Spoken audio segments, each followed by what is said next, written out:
Okay, are we ready? Yeah. Okay, so welcome to the Born to Be Brave podcast. It's called Born to Be Born Brave. to be brave. I love that. Isn't that fun? Yeah. Because I feel like everyone was born to be brave and we're all living below our divine potential. I agree with this. And yesterday I got to hang out with Colleen, and she shot a Gen 12 shotgun with a 10-round magazine and a silencer. This girl was full on like John Wick yesterday. She was born to be brave. Yeah, and actually I was scared crapless. Well, you were brave. You still did it. And then my family didn't. I posted a picture, the picture you took of me on the family thread for my family because I'm scared of guns. Yeah. And but nobody responded, so I was like shocked that nobody noticed that I was with a semi-automatic. And then I talked to my son, one of my sons last night, and I said, "Did you even check the family thread?" And he said, "No, let me go check it." And so he went and checked it.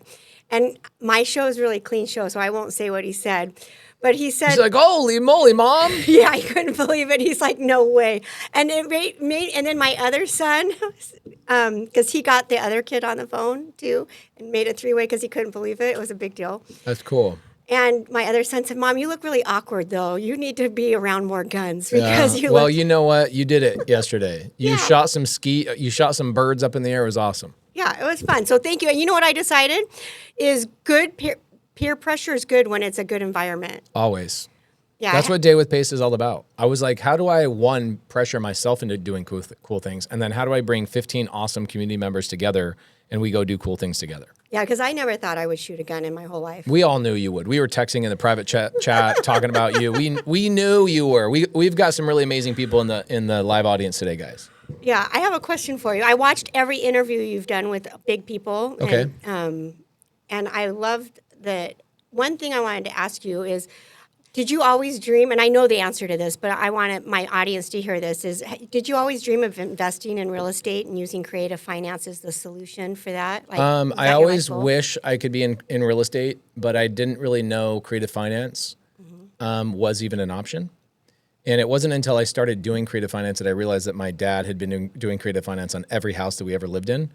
And I was like, wait, what? You're doing lease options and Subto? And my dad's like, yeah, how do you think we afforded all the houses we lived in with 12 kids? Like, I could have never gotten a bank loan. I did everything with seller finance. I'm like, why didn't you ever teach me? He's like, I was busy working. I was busy being a painter. So when my dad and I, when I was younger, my dad taught me to paint, and I would go do side jobs and stuff for him on the weekends.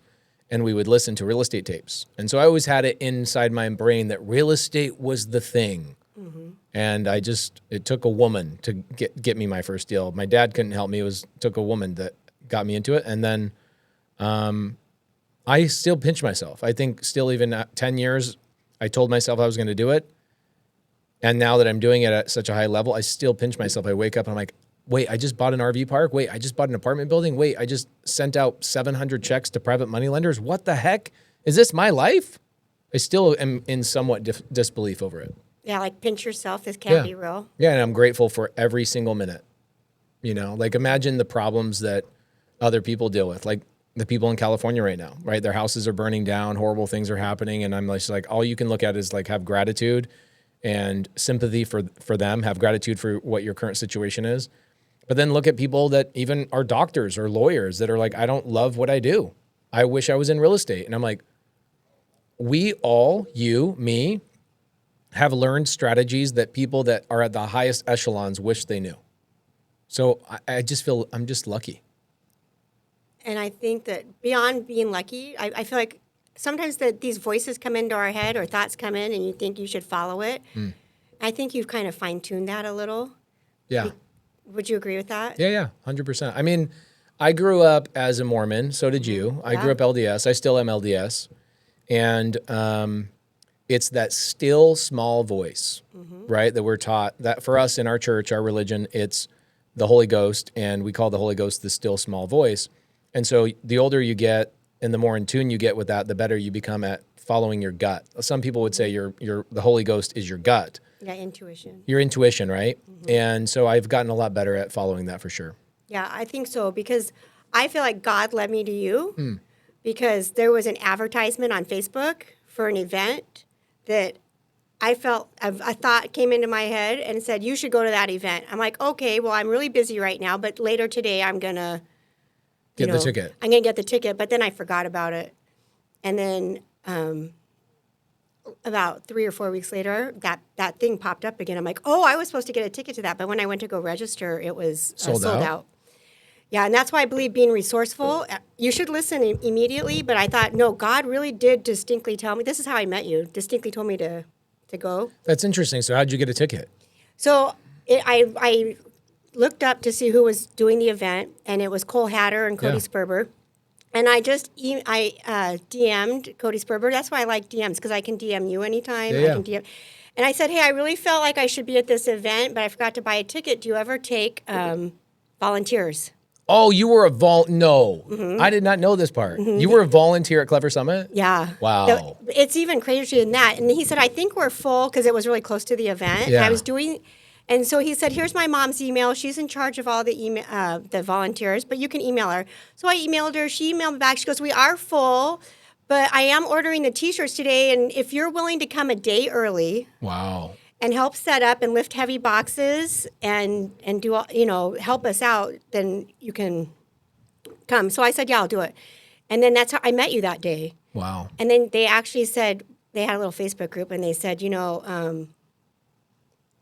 introduce yourself. And then I guess Cole Hatter and Cody Sperber said, we think we're underutilizing you. We want you to be the first person every person sees. Oh, wow. At Clever Investor. That's why I met you, because you and Jamil came in. Yeah. And I hadn't done any homework either. I didn't know who you were. Good. Yeah. And then you know what was really incredible is, how do you do this? The next morning, I saw you at 6 in the morning, because I had done both my workouts. In the hallway, yeah. In the hallway, I saw you. And you're like... I was walking south, you were walking north. I knew where we were in the MGM Grand. Yeah. Yeah. And you said, good morning, Colleen. You said that. You said, good morning, Colleen. Like, how do you remember all those names? Because I think I just have an obsessive thing over caring about people. And I am lucky. I don't know that that's a skill that I had to harness. I think I just was born really lucky with a good memory. And also I just love people. I think you love people a lot. That was the one thing I wrote down here, is that I don't know anybody who loves to help people and empower people more than you. Why did you create like your community and give us all these opportunities to become, like, you created a space for all of us to become the best version of ourselves? I wish there was a more like prolific answer, but it was actually out of spite. Spite? I was actually upset with somebody that took advantage of me on a real estate deal. And I was just like, why is the real estate industry like this? Like, why do so many people take advantage of each other and stab each other in the back? Why?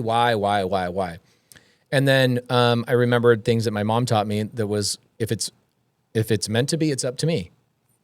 And so I said, I could either complain about the industry, or I could change the industry, and I could either be a participant in the industry, or I could be a leader in the industry. So I said, I'm just going to start helping people as much as I possibly can.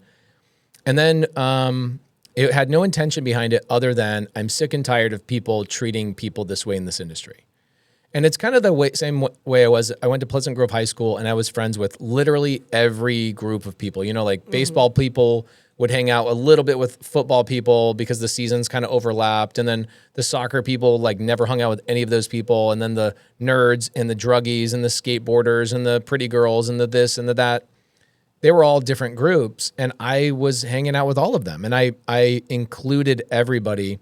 The principal of our school at Pleasant Grove High School gave me an award they had never given before, which was the Inclusion Award. Wow. Because I was like the glue between all of these groups.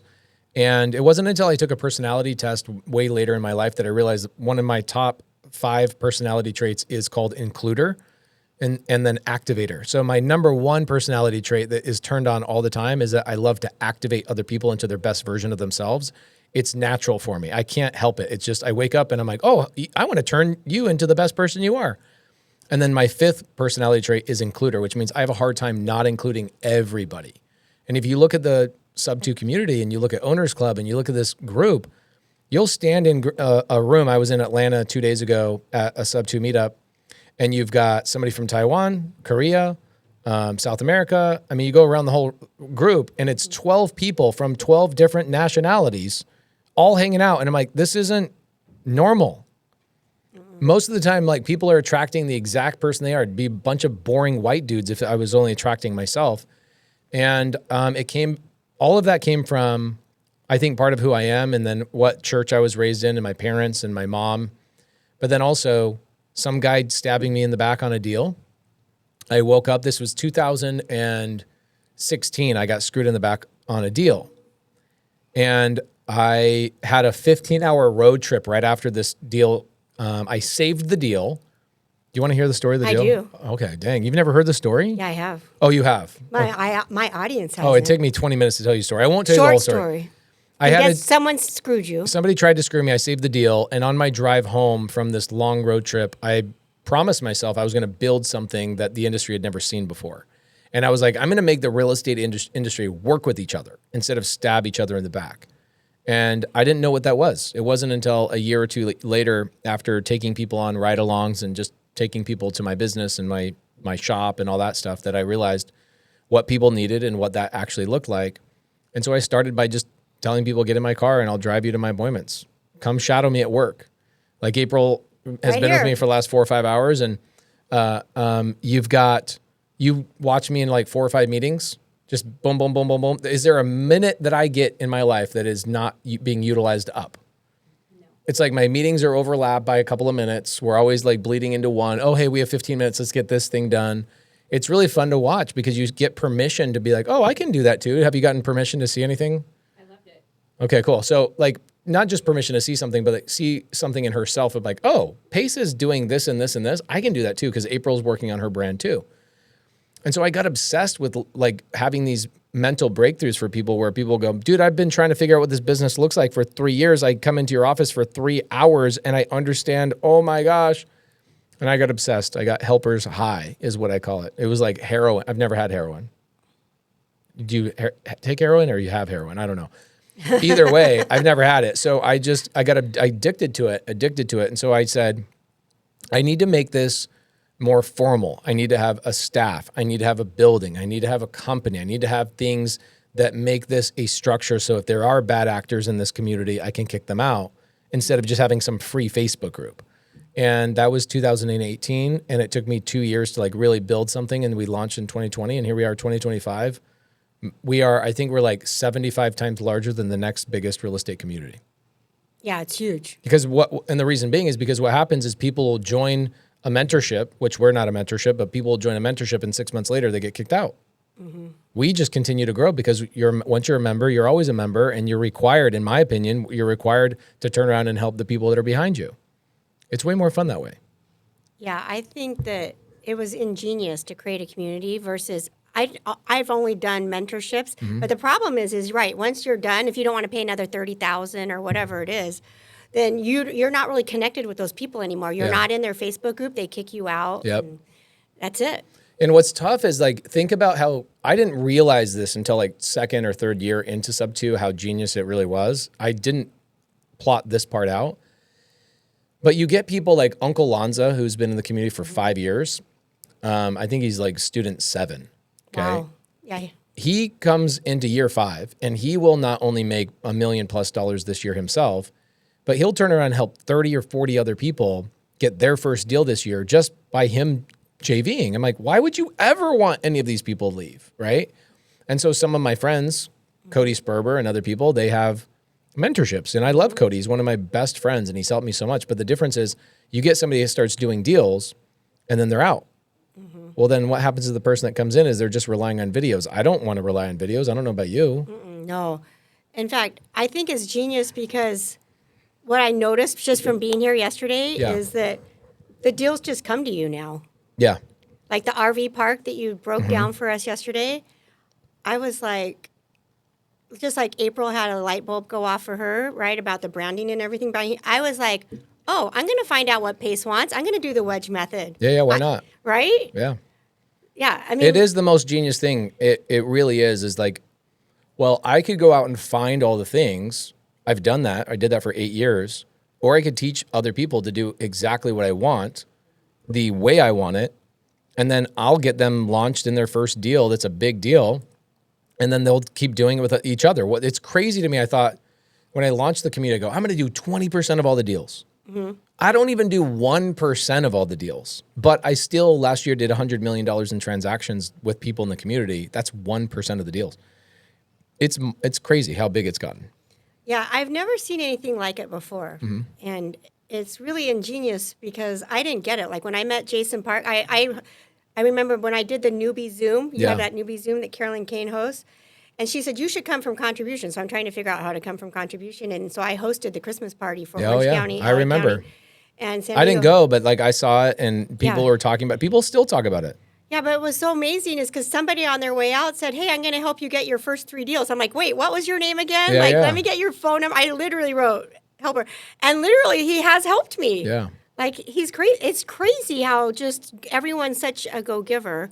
Well, we only attracted, like, think about all the cool people that we have. We only attracted the best people. And then those people attract the next best people. And the people that are knuckleheads, they weed themselves out. Do you know we have 3 full-time people out there in that room right now that all they do is remove bad people from the community? No. Yeah, on the other side of that wall, Uh-huh. there's 3 full-time people that all they do is they work on support, tickets, and all that kind of stuff, and they remove people from the community that don't fit. Oh, that's good. Yeah, you don't see it. Yeah. But it's a full-time thing. It's a very concerted effort. It is a specific job role to remove people from the community that are not a good fit. Because what will happen, it perpetuates either positively or it perpetuates negatively. Mm-hmm. I could have a bad apple in here and it sours the whole bunch, you know? Mm-hmm. Or you could you remove those people very quietly and you keep amplifying the community. I didn't know you did that. That's awesome. Yeah. Why is branding so important? Branding's important because how can you sell a hamburger without a sign? Like would McDonald's be McDonald's without the golden arches? No. How do people even know? It's like, I did this analogy a couple months ago that people really seem to connect with. I said, Colleen, let's say you give me $100,000 to go start a hamburger joint. Mm-hmm. I go get the building, I buy the equipment, I even have some cash for our first employee. You're a passive investor. I'm the person with the secret sauce and the recipe and the hamburger and blah, blah, blah. So like a month later, there's no cash flow. A month later after that, there's no cash flow. And finally, you're like, dude, something's going on. You got the building, you got the hamburger. I saw you buy the raw materials. You have employees. What the heck is going on? The money's out. And I go, yeah, well, stop by. I'm not scamming. I'm not stealing money from you. He's like, stop by the shop. And you stop by the hamburger shop. But on the way there, you're like, oh, well, what's the address? I give it to you. You start going over there and you go to a strip mall and you're like, wait, hold on. Where's the hamburger joint?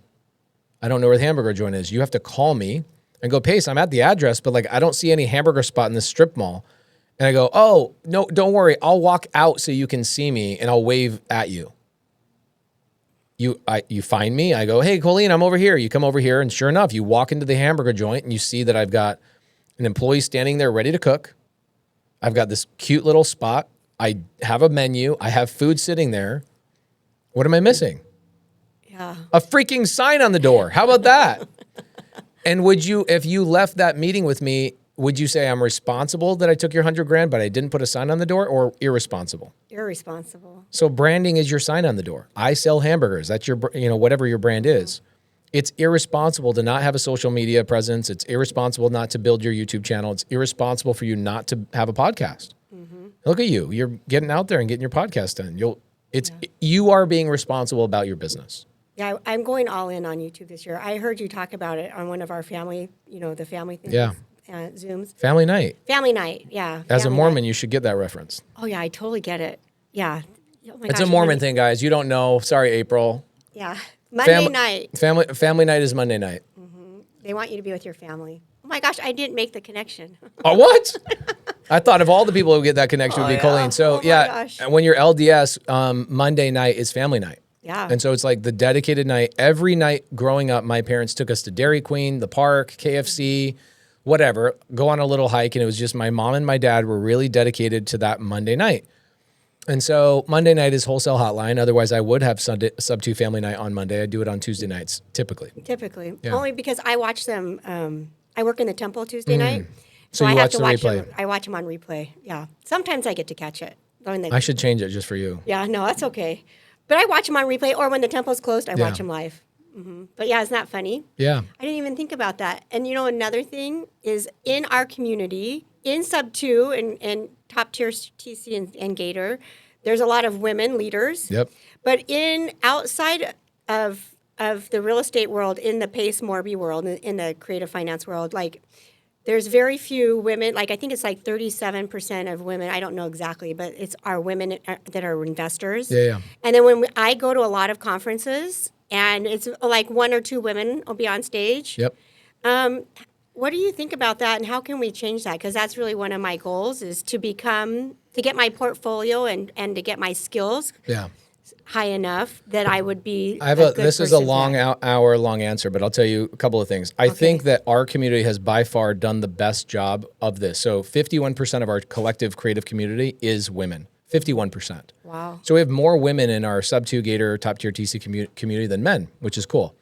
So we're already winning in that regard. The other thing is we put a lot of women on stage.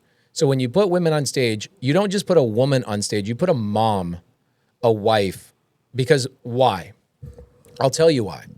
Because you have to give permission to the type of people you want in your community. You want to give them permission that they can do it too. And if all you're doing is putting, I won't say their names, but they're my friends, you're putting a single woman who doesn't have kids on stage over and over and over and over, it tells the women in the audience that, sorry, you're a mom, you're a wife, you can't do all these things, and this place for you on stage is not appropriate. Mm-hmm. So everybody we put on stage, like Squat Up Summit, we're putting 3 Owners Club women on stage this year, and they're all moms. They're all married. They all have done and juggled all of these things. And so what it does is it gives permission to the women in the audience of like, wait, like yesterday, Amber, or who was it? 6 kids. Amanda. It was Amanda. Sorry, Amanda. Mm-hmm. So Amanda has 6 kids. 6 kids, basically a single mom because her husband's deployed all the time. Mm-hmm. And she's sitting over there. She's like, I'll make a couple $100,000 in this community this year by just JVing with people while taking care of 6 kids, while basically being a single mom. When you put those types of women on stage, it then cascades to the rest of the audience of like, wait, that is what a hero looks like, not just a single woman without kids. I'm not saying that that's a negative thing, but the majority of leaders are women that have chosen to raise a family and go do all these things and juggle. So you have to champion the right people, not just the woman that has the time. And so what I've seen in the last 10 years as I go speak on events, I'm like, yeah, there's some women on stage, but they're all single women that have all the time in the world that of course they're great speakers. Mm-hmm. So we have to, as a community, continue to invest in the women that feel like they don't have time and make sure that they have the permission that they can do it too. Yeah, you're showcasing them and empowering them. Yeah. They're stepping out of their comfort zones. And then it also gives permission to the other women to be like, oh, I can do that too. Mm-hmm. Yeah, it's kind of cool. Like there's a dedicated female mentorship in real estate. It's like a Texas group. I won't say their name just in case somebody yells at me, but we have more women in our community than that dedicated women-only mentorship has. And those women come from that women-only group, and they come into Subto or just our collective community, and they say, this place was built for women. Why? But where does it come from? I have 8 sisters. You have 8 sisters? I have 8 sisters. Oh, yeah. In my mind, women ran the household, right? And my mom was my biggest hero. Not my dad. My dad is a hero of mine for sure, but my mom was always my hero. And so for me, we made a space, not intentionally, it was just subconscious. It was just who I am. Like, where's all the women? Let's get the women here. Let's build the women up. And now you look around, every group you're in, every meetup you go to, every Zoom you go to, every Squat Up Summit, or even here. Yeah. Day with Pace yesterday, how many women did we have in the group? More women than we had men. More. Welcome to Subto. Mm-hmm. That's typical. You'll have 5 or 6 out of 10 people in a group will be females in our community. Yeah, I think you're definitely leading the way on that. We definitely are. It can't just be me. I think about you and the April Eliases and the other people the other women across the country that are leaders that make the other women go, I can freaking do this. I know. I just saw Birdie in there. Oh yeah, Birdie's in there and Luz is in there, and we just have so many amazing people. Yeah. How important do you think mentorship is and like proximity to other people outside of our industry? Because I found it to be really important, and it's outside of our industry. Yeah, like or just in general. It just in general. It can be in our industry and outside. But I know in our industry, it's a requirement. Like I don't know how you can be successful in our industry without. I pay for mentorships even at my level. We've got $500 million in real estate, and I pay for $100,000+ a year in education for myself. So I think it's a requirement, and then. outside of the industry, I spend even more money. Why? Because they're not in an echo chamber. Like I was on a private plane the other day with Michael Phelps, Dean Graziosi, Tony Robbins, and a couple of other really high level people. And the person I chose to spend the whole time with was a guy who owns Grimaldi's Pizza. Oh, wow. Why? Because he has 3,000 employees. His tech that he has to have that works in every one of those buildings. I'm like, well, what app are you using to do this, this, and this? And it has nothing to do with real estate. And he gave me 50 ideas that nobody in our industry could have given me because we're an echo chamber. So I think it's definitely a requirement as well. Yeah, especially once you scale. Because the business sense, right? Like you said, he gave you a lot of insights. Yeah, he's carrying around. It's so funny. He's worth probably $150 million, and he is carrying around these new sauces. He's trying to take Rayo's, which you see in like Costco and stuff. He's trying to take Rayo's spaghetti sauce on head to head.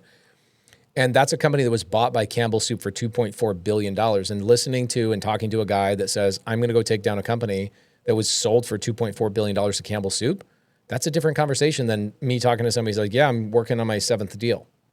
You know what I'm saying? So it's you got to have both, but it's really fun to be pulled in both different directions and get both perspectives. Yeah, and I think there's some kind of transformation in the payment. Oh my gosh.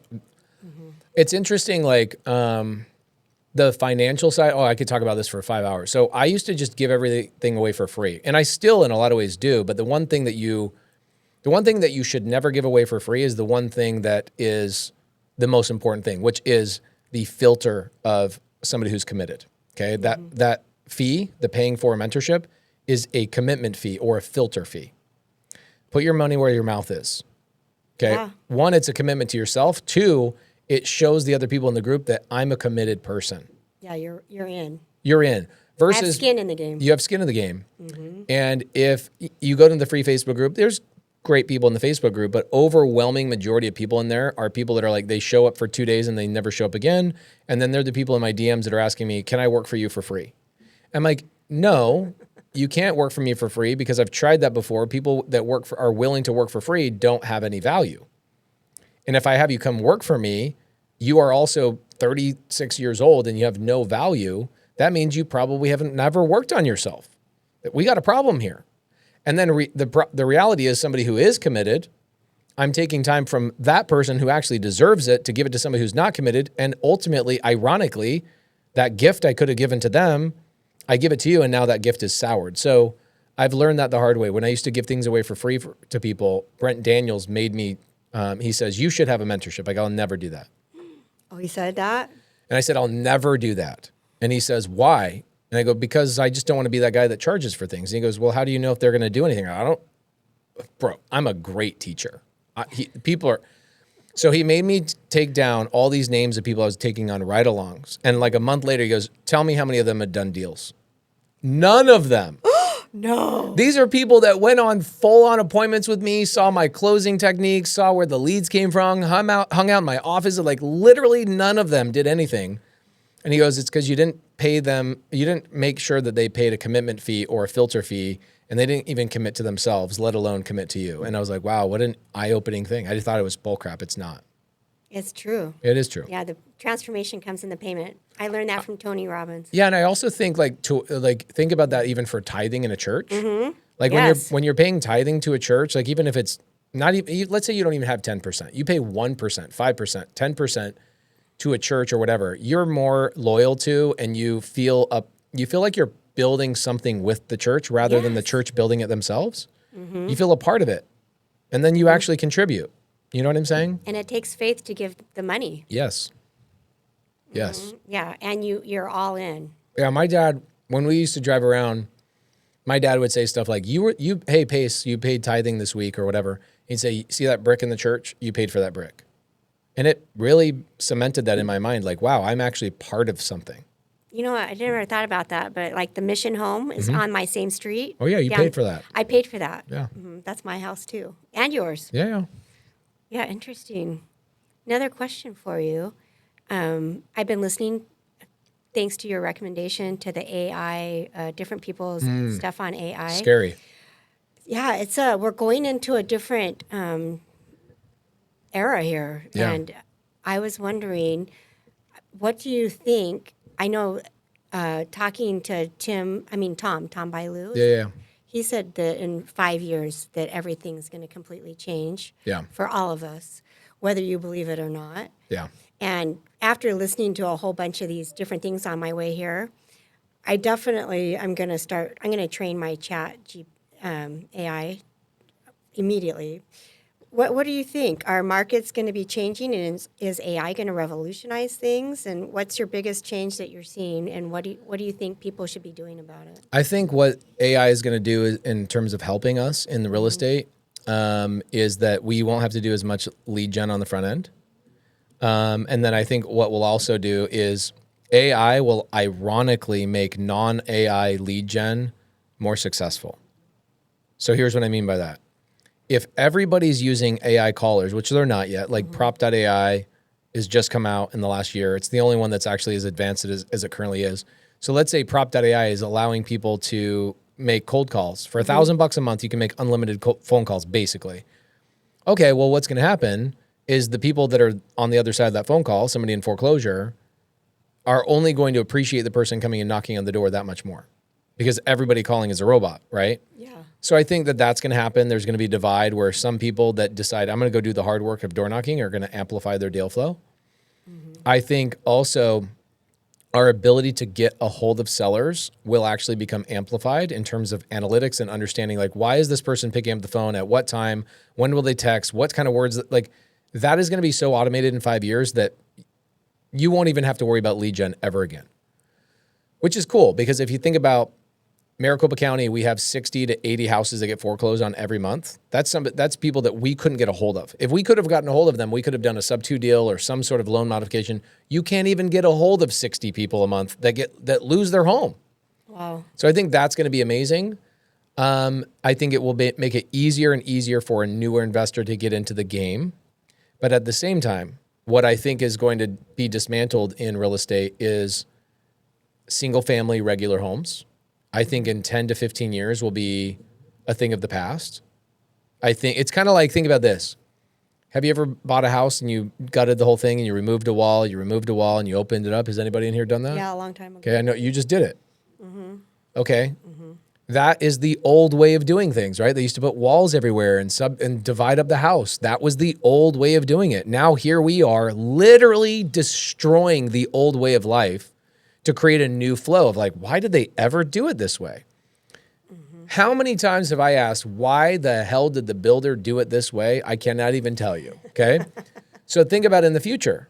What is that going to look like? What that looks like is smaller units, less space, less storage, less things because people cannot afford it.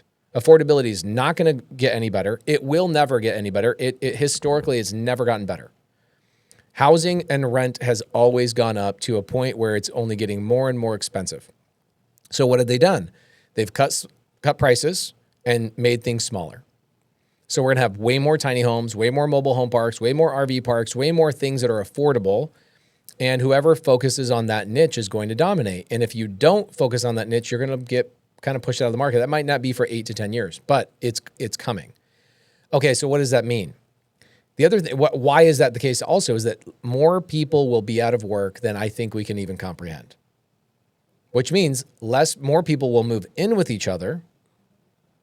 Just like in 2008, the market crashed. Where did all the people in foreclosure go? They lost all their homes. Where'd they go? They moved. Family. There you go. They moved in with other people. They divided bills. They shared food. They threw less food out. They got really intelligent about their expenses. Now, here we are in the age of gluttony again. People are credit card debt and blah, blah, blah, blah. We've had a great upswing for 15 freaking years or whatever it's been, 14 years. We are headed into a space where our jobs are going to be taken. Everywhere I go, go to Circle K. Oh, yeah. Go to Circle K. You don't have to buy anything with a human anymore. You can just, in fact, I prefer it. Do we not all prefer just, You don't have to make small talk with them. Okay, so what's the next industry that's going to get hit the most? I don't know. Logistics and okay, so truck drivers and logistics. Oh my gosh, driving over here, there were 2 cars next to me that had this little circle thing Waymo. on the top. There's no people in the front, but there were people in the back. Yeah, that company is called Waymo. They've been here Waymo, yes. And somebody's like, why would anybody do that? And I go, because they're Waymo cheaper. Like it's half the price of a regular Uber driver. Oh, really? Half. Yeah. Because there's no human to pay. Nothing. There was no one in the car. But Okay. two of them were driving right next to me coming here for the Right. interview. And they're getting really, really good. Okay, so It kind of creeped me out a little. it is creepy, but But kind of cool. it's just like anything else. It's when you first walk into Circle K and you're like, why can't I check out with a human? Now, when I have to go check out with a human, I'm like, where's the robot? Okay, so I'm in the Salt Lake Airport. I don't know if you know about this in the Salt Lake Airport. I go there a lot. Okay, so there's a brand new robot coffee maker. You're not a coffee drinker, so you probably might not see No, this. I haven't seen it. So Starbucks, lines getting built up. I'm sitting there. I'm like, should I get a Starbucks? I really like that ham and cheese croissant thing. I'm going to wait in line. This line's huge, like literally 60, 70 people. And right next door is this automatic coffee maker. And this guy that's like 15 people ahead of me, he looks left, looks right. He goes, what am I doing in this line? I just need a coffee. He walks over to the coffee maker, presses 2 buttons. The robot gives the thing to him in 20 seconds. And all of a sudden, people in the line are like, what the hell are we doing? And like 15 people got out of line. So the people in Starbucks were going over there like, hey, handing out like buy one, get one free coffees to get people to stay in line at Starbucks. Ooh. Okay, so the baristas are going to lose their jobs. Might not be for 5 years. People go, oh, we prefer talking to people. No, you don't. You do not prefer talking to people. Oh, therapist, bro. Do I want to talk to a real live human about my therapy problems? Or do I want to talk to an AI robot that has the collective intelligence of the last 300 years of therapy sessions and all the studies all aggregated into one thought process where I go, what am I dealing with? And it's not an opinion. It's not biased. It literally will give me the freaking advice. So therapists are in trouble, okay? Who else? The biggest one is truck drivers. 7 million people work in either truck driving or logistics and truck driving. They have no job in 7 years. Look at Tesla truck drivers. Now even like Volvo and other truck drivers, manufacturers are coming out with electric big, haulers. It's insane. 7 million people. Where are they going to go? 7 million people is 2.5% of our entire population. Doesn't seem like a big deal. But our current unemployment is 4%. You're going to tell me just with trucking, we're going to go from 4% to 6.5 or 7%. One more industry, you go to 10% unemployment. The government is paying people checks to stay in their house. UBI, Universal Basic Income, is coming down the pipe. If you haven't done any research on UBI, go do research on UBI. It is the scariest thing, and it's already happening. People on welfare systems and all that kind of stuff. We the people that are working are paying for the people who are not, and it's going to get significantly worse. And people go, oh, no. Pace, just like back when the fax machine came around and internet came around, people said, bro, they needed humans to build those things. We don't need humans anymore for any of these things. In fact, we prefer not to have them. I would love to not have another human drive me to the airport and make small talk, and I have to smell their farts that they did before I got in the car. I will pay extra for that. But ironically, it's not extra. It's half. Okay, so coffee, food. You go to Starbucks. My wife has a lactose intolerance. I always tell them, please, soy milk. You got soy milk, right? I look at the sticker. It says soy milk on it. Cool, got it. Drive home. And my wife spends the next 3 hours on the toilet. Why? Because they put regular milk in it. A robot's not going to make that mistake. So think about Starbucks, how much it costs Starbucks to pay for those mistakes when they're using the raw material or somebody gives you the wrong drink. Oh, yeah, you're right. We screwed this up. Has this ever happened to you? Oh, yeah. How many billions of dollars are they wasting on human laziness of not paying attention? Okay, cool. So I'm in the Montana airport a couple of days ago. I'm in the first floor, and there's an electric little floor cleaner. Okay? Cleaning the floor. And I go, wow, this is really freaking cool. Colleen, you got to see this. This is I just put my glasses on. I'm over 50 now. I got to wear my glasses to It's see. the dumbest little thing, but it just kind of shows you where we're headed, okay? Oh, wow. Wow. This is in Montana. People don't have teeth in their mouth in Montana, and they got this, okay? I stop in front of this. So for those of you guys that are looking, it's just you guys have seen stuff like this, automated, whatever, but this is very different. It will talk to you. It will have a full-on conversation with you. Wow. So I stopped, and I'm like, hello? It stops in front of me. Okay, I'm like, this is kind of cool. Why is that going to take over the world? Here's why that's going to take over. Let's say that a regular floor cleaner, like that you drive around or you push manually, costs 40 grand. Let's say that thing costs 100 grand. It doesn't, but let's just say it does. That's the AI controlled version. Here's the human controlled version right here. What's it doing right now? It's just sitting there. It's just sitting there. Why? Because the human had to take a lunch break. Oh, yeah. Welcome to corporate greed. Corporate greed is going to take all this over. And so that's upstairs. That's downstairs. I go upstairs. I'm like, oh, there's another one of those things. I walk up behind her like, oh, this is a manned one. Where's the human? Oh, he parked it next to the bathroom. The keys are still in it. Stupid. And he got off and he's sitting there in the bathroom. I wait at my gate and I wait. He must have been sitting on the toilet for an hour. Wow. He gets up and then starts doing the thing. He's just doing whatever. And then he bumps into the wall, Guys, robots are going to take over the world in the next 24 months on jobs that you won't pay attention to. On month 48, month 60, month 72, it's going to be jobs that you're going to say, holy crap. If you are not, so the end all be all of the answer to this is if you are not in real estate and you're not holding real estate, I don't know what is safe. I think people that like anesthesiologists, I think people that are dealing with needles are safe for a while. You're safe for a while. Yeah, I agree. But Okay. eventually it could, I think things are changing so quickly that was going to be my next question. So based on the massive revolution, I think it's a huge revolution. Like, you know, like not, you know, we had the industrial revolution, the agricultural revolution, all these things. I feel like we had the information, and I feel like we're at this new AI robotic. It's the scariest one. Yeah. So what can we do? Own real estate. Own real estate. Why should they buy real estate? Own affordable real estate. It's the only. Here's what's going to happen. The government's going to be printing money, and the people that are going to collect that money are people that own affordable real estate. If you can rent out a room for less than $1,000 a month, you're going to win. There's nowhere you can find that you can rent $1,000 a month for something decent anywhere in the country. $1,000 a month is inexpensive. Yeah, right? where I live, they're $1,500. Right. So if you could get $1,000 a month and you own that kind of stuff and you just hold, the government's going to start printing and doing more government programs. We're ready for a call, guys. Okay. Stick around. We're gonna make a call to a seller right now. Let's go. Okay, let's do it. Join us for part 2 of Born to be Brave with Pace Morby.